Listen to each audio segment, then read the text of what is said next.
ვიქტორინები ბარმენთა საერთაშორისო დღე დედაქალაქის ნაცვლად ბათუმში კლუბ სოლოში აღინიშნა.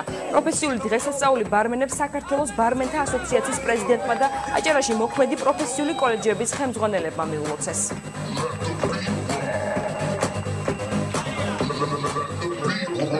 ეს არის ქრისტიანი ბერის წმინდა ამანდის სახელობის. წმინდა ამანდი მიჩნეულია ბარმენების და საერთოდ ვისაც ალკოჰოლთან საქმე აქვს ურთიერთობა იმის მფარველი.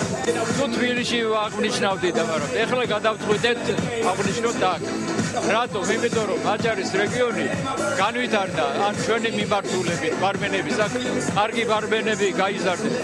მივესალმები ყველა ბარმენს, ძალიან მნიშვნელოვანი დღეა მათთვის, მათი კვალიფიკაციის, უნარების ზრდისთვის და მე ვფიქრობ, რომ ასოციაცია, რომელიც ბარმენთა ასოციაციის სახით გვაქვს აჭარაში, წარმატებულად მუშაობს. ასეთი ღონისძიებები ემსახურება იმას, რომ ბარმენთა კვალიფიკაცია ამაღლდეს, ბარმენებმა თავიანთი პრეზენტაბელურობა გაზარდოს და სწორედ ეს ღონისძიებები ამას ემსახურება. აქ ჩართული არიან კოლეჯის სტუდენტები, ჩართული არიან კოლეჯის პედაგოგები.